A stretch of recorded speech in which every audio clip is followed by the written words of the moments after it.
Hello everyone and welcome to today's book launch for Briony Hughes's published this weekend new debut pamphlet Dorothy, published with Broken Sleep Books. I'm Chloe Proctor and I'm hosting on behalf of the Crested Tit Collective. And while I'm here, I would just like to let everybody know about a forthcoming project that we have with Crested Tit, and that is an anthology of ecology-focused poetry and art called Rewilding. We have a current open call for submissions. We're looking for things that are challenging, experimental, interesting, but not limited to any particular form. So you can find more information about that on the Crested Tit Twitter, which is at CTC Poetry. So we're going to jump straight in. I'm just going to talk a little bit about Briony and her project. The project Dorothy was conceived and developed over the course of her studying on the poetic practice master's degree under the mentorship of Dell. And we're really thrilled to be launching it today with Broken Sleep. One more notice is that Broken Sleep Books are currently raising money for Black Lives Matter, and you can find more information about that on their Twitter. We would also urge you to donate if you can to the Minnesota Freedom Fund and to consider attending the peaceful protest in London on the 3rd of June at Hyde Park, 1 p.m, Justice for Black Lives March. You can buy Briony's book on the Broken Sleep website, which is brokensleepbooks.com. I believe, and we obviously highly recommend that you buy it. It's really exciting body of work. So we have two guest readers today, as well as Briony herself. We have Chong and Nisha Ramayya. Before we jump into them, I'm just going to read you a bit more about Dorothy. So Briony Hughes' Dorothy flows using a series of bio poems to explore the relationship of the River Thames to the politics of the female body and beyond. Dorothy is a secret history, or better, a reclaiming of history, salvaging centuries of silenced women from the tide, the patriarchal ownership of the river and its iconic Waterloo Bridge. Briony Hughes writes with energy and clear-eyed intent. To quote her illustrious forebearer, Adrienne Rich, she came to explore the wreck. The words are purposes, the words are maps. So once again, you can buy that on books.com. So we're going to dive in with our first reader, which is Chong. Chong is a transcultural twister child negotiating an embodied rejection of fixity and belonging. They're a graduate of the Poetic Practice MA at Royal Holloway, currently doing a PhD on global female orphan illness narratives at Nanyang Technological University, Singapore. They're a proud queer crip and happy sacrificer of sleep for poetry, whose durational work flails widely between conceptual and confessional tendencies. Their work has been published by Flint Books, Permeable Barrier, Ache Magazine, Bad Betty Press, Stride Online Magazine, the Crested Tit Collective, and shown at the Theatre of Failure, the Small Press Book Fair with the Royal Holloway Poetics Research Centre, and can be found in the National Poetry Library, the Book Art Bookshop, and Senate House Library. Their interests include ecology, feminism, gender, health, contemporary poetics, medical humanities, and disability studies. Please join me in welcoming Chong. Thank you. First off, before I start reading, thank you so much, Briony, for inviting me to read. It's a massive honour and a massive privilege, and every congratulations on the publication of Dorothy. It's an incredible text, and I was so thrilled when you asked me to write the introduction, and I'm even more thrilled now that it's out in the world and I can just gush about it to loads more people. It's a phenomenal text, and I'm so happy I've been able to spend the time with it since we finished the masters. It's travelled halfway across the world with me, and I couldn't imagine anywhere else I would want to be under lockdown or the circuit breaker other than with your work. You've been so supportive of me, and to have the chance to give back and celebrate your work and its entrance into the world is a huge privilege and a huge pleasure. So thank you, thank you so much, and thank you to Aaron as well for obviously picking it up and recognizing what an amazing writer that Briony is, and as a poet and a friend and an all-round amazing human being. I miss you very much. I'm gonna be reading something new, which is always a terrifying statement to make. Like most people, I've been kind of stuck indoors. In Singapore, it's called the circuit breaker rather than lockdown. And hopefully it will start easing just a little bit soon, but it's been kind of in place since March. So I've been kind of writing about what it's like to be an international student, to be disabled, to be stuck in 20 square meters of space in basically a room for almost 3 months. So it's part of a lyric essay that I'm working on. So I'm going to read the lyric and spare you the essay. So hopefully it's okay. At the moment, it's kind of provincially titled I'm Writing My Way Out, and this is a place of refuge. 200, entre chat and loup, between cat and wolf. Because I'm a crip of the COVID century, language is not enough to facilitate survival. We need PPE, we need medication, we need social distancing, we need safety and a language that does not relegate the sick and the old as disposable. On day 177, on the 11th of May, Brock says for the second time, poetry is where language goes to renew itself. We enter and deform that turbulent field when we write it. To lack total energy is to let flying ants become turbulence. For weeks they enter at night, shedding wings and remnants of flight on my pillow like an offering or an irony or some kind of a joke, dying all over the place, falling apart, having accomplished that momentous achievement of fucking. I lie on the floor in the dark, open curtains politely asking them to leave, fly outside into light. I'm paraphrasing Anne Boyer when I say so much time spent lying down is also time spent looking up. So much time spent lying down is also time spent looking at a ceiling crawling with ants flying and falling. Once let out, they do not come back in. As though to be let out is to empty my space of the dying, a permanent gesture of escape. 188. Tender confusion of the unending presence, the body, the distance of pause between here and futurity. I know I'm in pain. I know it will continue like the rain, the sudden hard falling. I long to go stand in. Maybe I've always been sentimental. Every crypt text is a hermetic text of multiple fusions, sometimes begetting elders to me. Elders living in survival of chronic conditions. In my dreams, the women I love are trying to kill me. In each attempt to find a hiding place, pain contains an element of blankets. In looking for softness, torture transmutes into sleep. Every woman in my maternal family is chronically ill. Perhaps I should believe in destiny.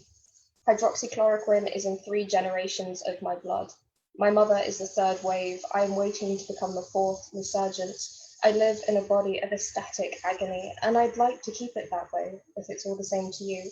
Without relationship to cure, this is my future, embodied waves of sleep and sickness, each gaze to look like longing, in this much pain, immutable and contained, in this, in me, these 20 square meters of space.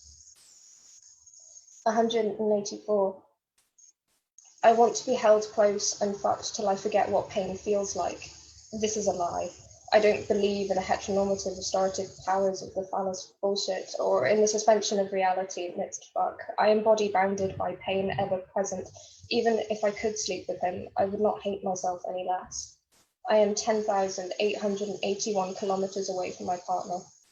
I'm being self-righteous so I can own my own sex again. The COVID-19 pandemic making metaphor double over a Mobius striptease pandemic, death and fucking on a pile in the floor past the foot of the bed.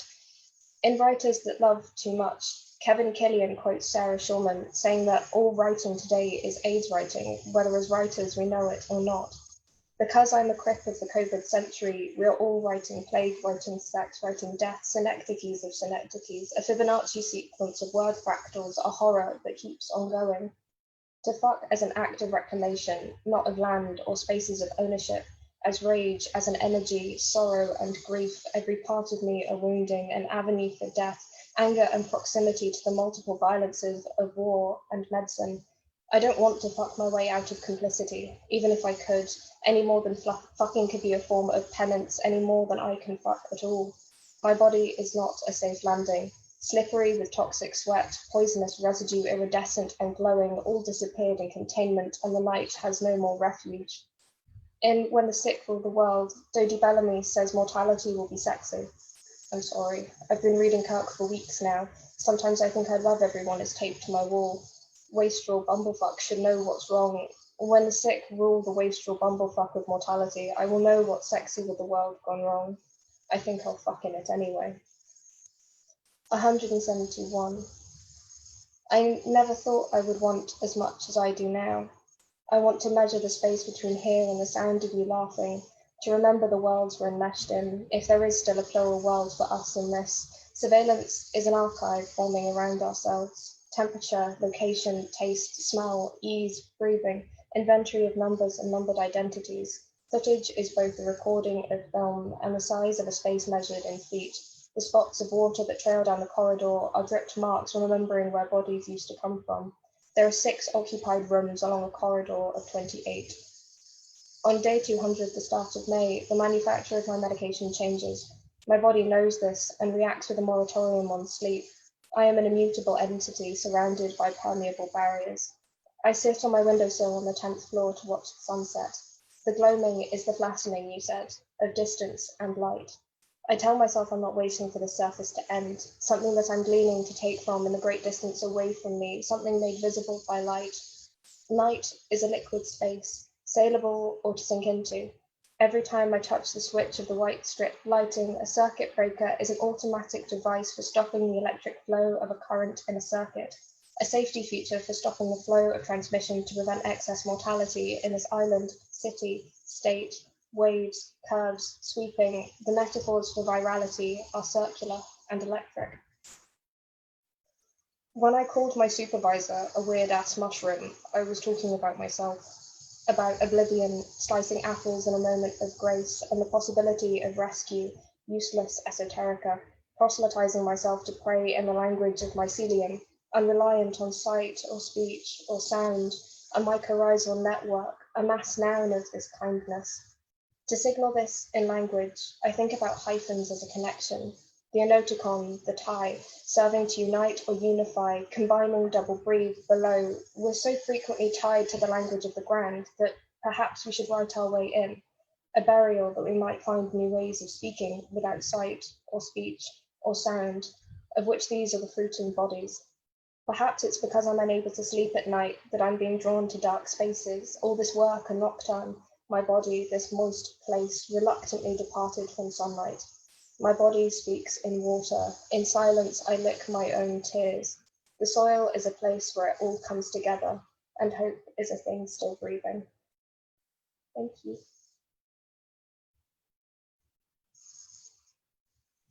Thank you so much, Kat. That was beautiful as always.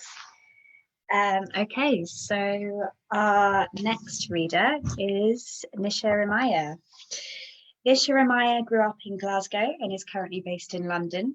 Her debut collection, States of the Body Produced by Love, is published by Ignota Books. Other publications include Notes on a Means Without End on Poetry Review, In Me the Juncture, published by Sad Press, Threads, a critical creative pamphlet co-authored with Sandeep Palmer and Banu Kapil, published by Clinic. She is a member of the Race and Poetry and Poetics in the UK research group and a lecturer in creative writing at Queen Mary University of London. Please join me in welcoming Nisha. Hi, thanks, Chloe. I'm so thrilled to be here to celebrate this amazing pamphlet that definitely everyone has to go out and buy and sink into and travel with. And yeah, it's so lovely to be here with Kat and Briony as well, especially, and like to see us in here and Laura and just like Prue and Dell and all of these names. And I feel like we all met because of Dell's poetic practice. Don't know what to call it, the amazing thing that poetic practice is.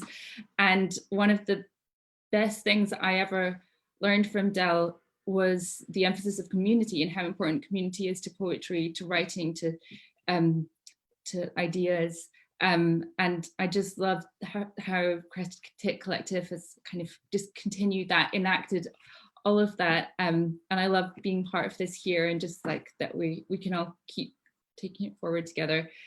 So yeah, I'm very thrilled to be here. My cat is pushing my laptop towards me, so sorry. If it feels like we're getting close, it's the cat. So Kat, that was amazing. I don't know, I don't know what to say. That was incredible. It actually makes me not want to read what I was going to read, because I just don't think I could follow it, because like my lockdown poetry just does not come anywhere close to yours. So that was incredible. I'm going to read just, rather than lockdown poetry, lonely poetry, a couple of lonely poems. And then I thought maybe I would read a couple of things by other poets, which, and I'll say more about that when I get to it. But yeah, okay, so the first one is called Seed. And if anyone's read Dictée by Teresa Hakyung-Cha, this is very much me writing after her, trying to talk back to her. Misting the ivy, her groin chakra is at 47%. The green hearts of the leaves turn as pale as their almost white outlines. She considers phoning her mother for advice, but the thought of speaking, of hearing oneself speak, of compelling body to expend more breath than simply breath, of pressing lungs, laryngeal muscles, organs of articulation and pronunciation, the thought of those latent sites of her own voice inside her, of interiority exiting the body without smell, stain, or structural rigidity, of her interiority encountering her mother's across space-time, like one's own serpent rising out of one's own body to meet another serpent rising out of another's body, to lick, to twist, to bolt. The green hearts of the leaves turn as brown as their seat of desire.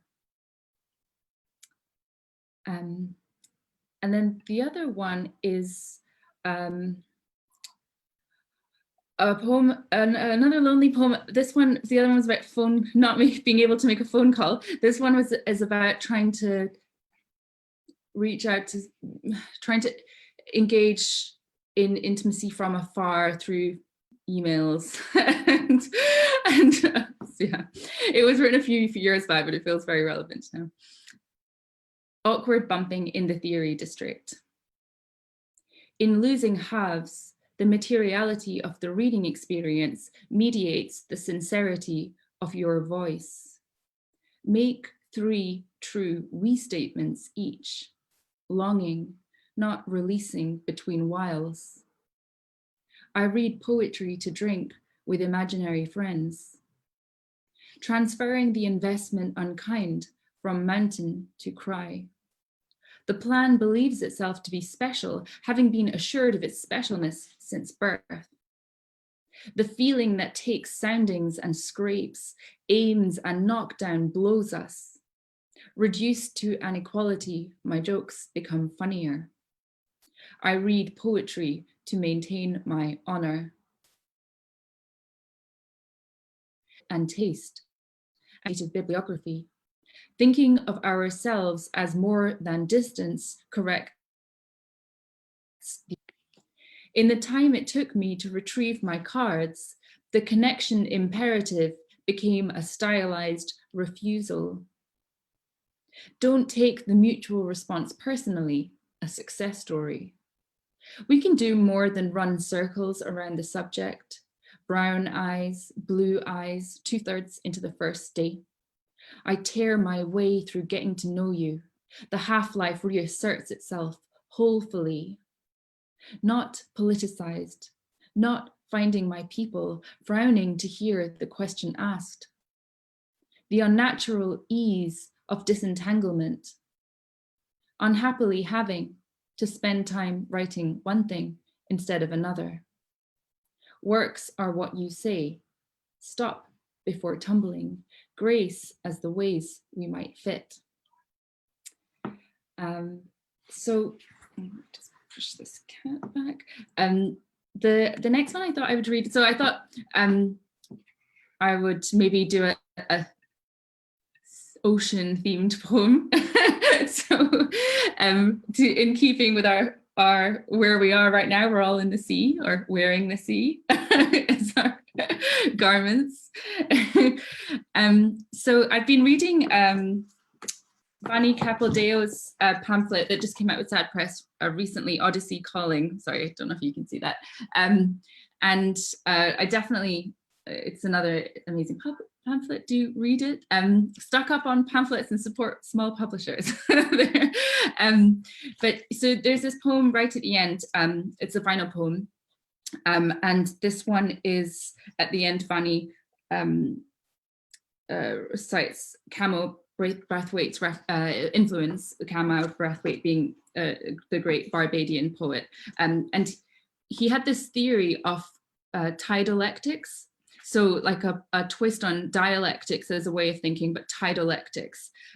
So something that brings in the oceans. And just to give you a little quote, so Camille Brathwaite, this is tidalectics is specifically Caribbean thought that comes from islands. Why is our psychology not dialectical, successfully dialectical, in how Western philosophy has assumed people's lives should be, but tidalectic, like our grandmothers, our nanas, action, like the movement of the ocean she's walking on, coming from one continent or continuum, touching another, and then receding, reading from the islands into the perhaps creative chaos of their future. And then so Vani's poem is called A Short Prayer to Oceans by Erasures.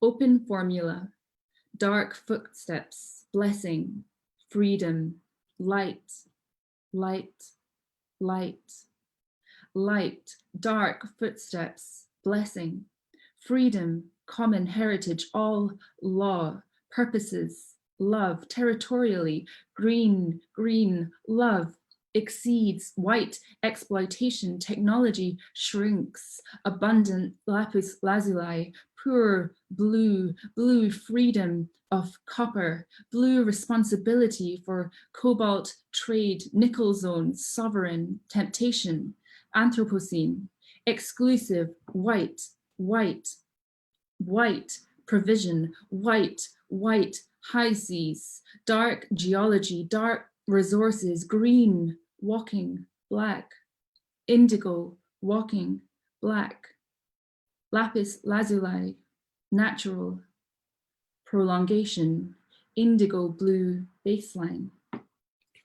And so one short one to end. I know that the publisher Broken Sleep Books is raising money for Black Lives Matter, and I just wanted to read something in solidarity with George Floyd's family and everyone who's protesting right now, and doing the work that needs to be done. So this is Audre Lorde. Who else? We have to bring her in. A Song for Many Movements. Nobody wants to die on the way, caught between ghosts of whiteness and the real water. None of us wanted to leave our bones on the way to salvation. 3 planets to the left, a century of light years ago. Our spices are separate and particular, but our skins sing in complementary keys. At 7:45 meantime, we were telling the same stories over and over and over. Broken down gods survive in the crevices and mud pots of every beleaguered city, where it is obvious there are too many bodies to cart to the ovens or gallows, and our uses have become more important than our silence. After the fall, too many empty cases of blood to bury or burn. There will be no body left to listen, and our labor has become more important than our silence. Our labor has become more important than our silence. That's it. Thank you so much for having me. And yay, we're all going to hear Briony now. Thank you, Nisha. That was really beautiful and lovely to hear such a range of different poems from different poets.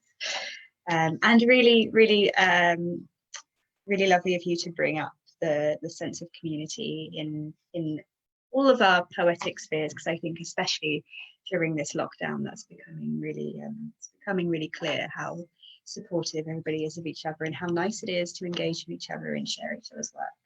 So I very much second that. Okay, so thank you to Nisha and Kat for their beautiful guest readings. I am now going to introduce Briony herself. Briony is a practice-based doctoral researcher. She is interested in vibration and kinetic movement in language, water bodies, the archive, and site-specific writing. Her chapbook, Microsporidial, is forthcoming of Broken Samson Low with Samson Low Press. Thank you for the typo, Briony. With Samson Low in June 2020. She's really all over this broken sleeping. Her work has been featured in Data Bleed 12, Visual Verse, Decorating Dissidents, and the New River Press 2019 yearbook. Her limited edition bookworks have been collected by Book Art, Bookshop, Senate House Library, National Poetry Library, and Foyle Special Collections at King's College London. Briony also curates the Crested Tit Collective pamphlet series, which can be found in the National Poetry, and has just published the brand new Dorothy with Broken Sleep books, which I hope she's going to treat us to reading some of now. Please welcome the wonderful Briony Hughes. Thank you for your introduction, Chloe, and I'm really sorry for that typo. I had to edit that today as I realized that originally it said that Dorothy was forthcoming, and it's here today, which is really exciting. Thank you, Kat and Nisha, for those really powerful readings. I was enjoying myself silently, just sat here, and then I realized that I have to read. Yeah, I find it difficult to follow that, but here I am. I'm going to try and read. Yeah. I'd just like to quickly say some thank yous, just because I've had a whole supportive team of many people behind me whilst I've been writing this pamphlet. First of all, I want to thank Gretel Olsen for her ongoing support and time and knowledge and kindness and generosity. Yeah. Just thank you, Del. I don't have words. And also thank you to all other people who have taught and mentored me throughout my poetic career. I'm going to say that, but yeah, that feels uncomfortable to say. Thank you to everybody who has been a part of the development of this book. So all of my other classmates when we were on the MA in Poetic Practice, all of the Crested Tits, new and old. Thank you to, again, Kat and Nisha for reading and supporting, and Chloe for hosting. I know that that's a really scary thing to do, and I really appreciate you doing that for me because it's very kind. I'd also like to thank my family, my friends, my colleagues. I feel like I'm accepting an Oscar now and I'm quite embarrassed. Also, thank you to Laura. I turned the camera to point at her, but she looks like she's shaking her head right now, so I'm not going to do that. But thank you, Laura. So yeah, I'm just going to read from Dorothy, which is weird to say. I'm not going to read the whole thing. I'll just read certain bits. Via poem. The wave, those waves constant, constantly drip from her clothing, those waves drip, disintegrate. Constantly, those waves, the wave drips, the drip is constant, the wave from her, clothing, wave dripping, those waves tidal. Those waves dripping the clothing, her wave drip, sighs, those waves, the wave, constant wave, constant from her by volume, clothing the waves drip, constant, constantly constant, her clothing the wave constantly drips from her clothing, clothing the drip, drip instant, clothing the wave clothes, her clothing, the drip is constant, those matter, the wave, the wave, the constantly drips from her without, clothing to clothe the waves, the drip, the constant from her waving the hour, clothing, waving the drip, the wave constant from the drip, the clothing those waves, those. Via film. Old Father Thames will lose none of his dignity through the arrival of this newcomer, this lusty child of a new age. Dorothy is ankle tied to cement blocks. It will take 73 years to resurface. Via photograph. Collected in 8-bit grayscale mudlarks, filling those gloves, hands 67 meters from our detritus, wielding climate of cow teeth, dentures, clay, pipe, hypodermic, Georgian glass, Vimto, zero sugar, alligator, prop, sex token, hot water bottle, Samsung, ceramic, chip, windscreen, wiper, brick, glove, bike, wheel, plastic spoon, silver spoon, glass bottle, plug, ball, chain, key, coin, lock, thimble, dice, Morrison's trolley, anything but the name itself, likely washed away, thrown against South End Pier into North Sea or Channel, where we from June to August taste her, forming tonsil stones as throat stings each salt breath, voicing her name in our cells or excreted into British waterways. Declared the Thames biologically extinct. Maybe her name is with the seals, face down, rotting and swelling a little more with each fresh tide. Via body. I've drunk 1 glass crushed lime, fresh colour. Oh, I read that wrong. I'm gonna start again.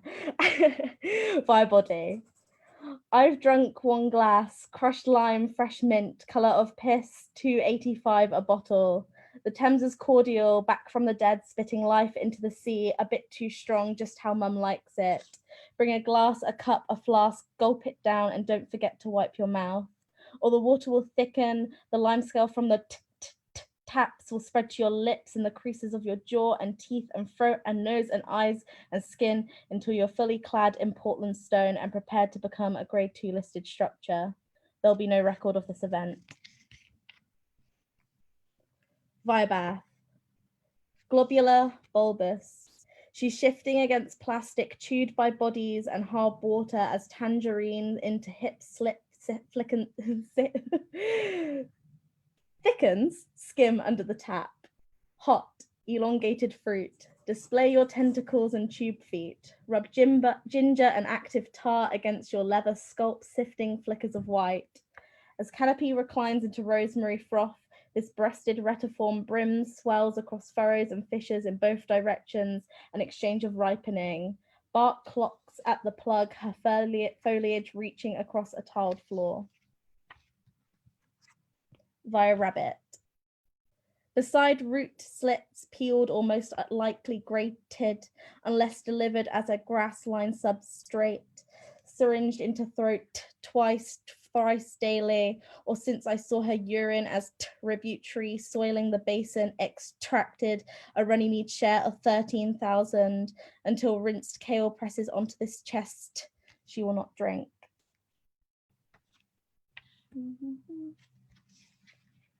By a mother. Queen Philippa timber leaks with every tide of the keel, every tide leaks quarters, leaks collect this new tide with every bin bag. Philippa bumps timber, wets timber with every Hovis factory, wet hair with every tide. Take to King's Road to public baths to bring back special brew. Won't eat the rats, leak the rats. Or every tide, homeopathic captain's quarters, shit straight into every tide with every timber. Philippa leaks a cat named Z, locks with every tide.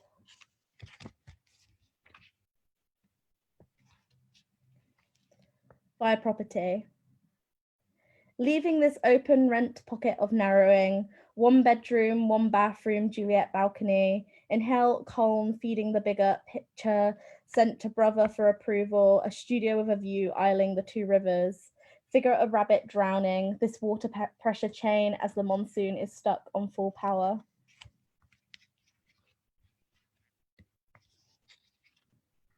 Via library. 2, the river, record.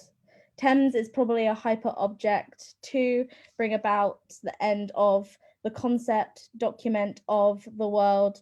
2, part of the bigger hyper object of 2, the water. Archive, the bridge, cycle is the water. Could Dorothy anticipate? 2, collate inside the human body. Part of 2, this hyper object, research, turning the ignition is part 2 of the hyper object. What 2 about wielding to the or to engineer tree paved to consider 1 week of warming. Via 38 degrees. Press ice block against chest high back face wrap. Tea towel press against chest, face, notice sweat, press against back, press against ribs until chest, face, sweat, press against. Block against chest, thigh, back, thigh, tea towel press against damp or sweat, back thigh press against. Against. Grateful you are not at work, not on this construction site, layered in PPE, not building this bridge. Fire poem continued. From her, layered the wave, those waves, waves constant, constantly drip from wave, clothing those waves drip, strain constantly drips, waves, the wave drips. The wave is constant, the drip from her clothing, wave dripping those waves. Those waves constant, her constant drip, those waves into wave, the constant from her clothing, the drip, waves drip, corner.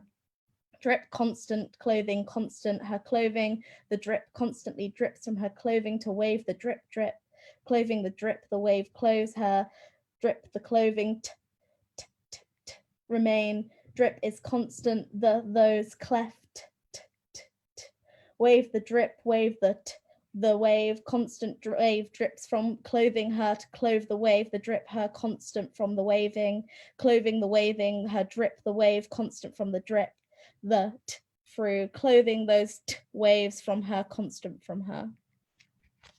Thank you.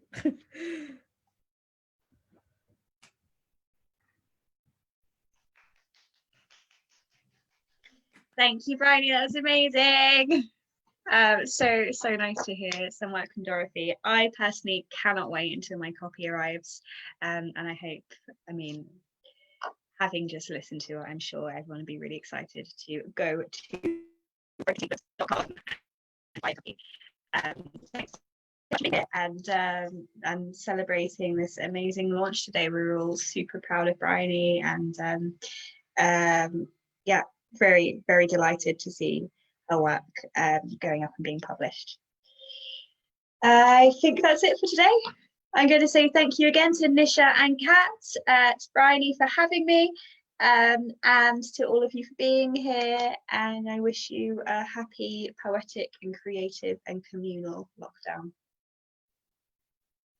Thank you, everybody. Bye.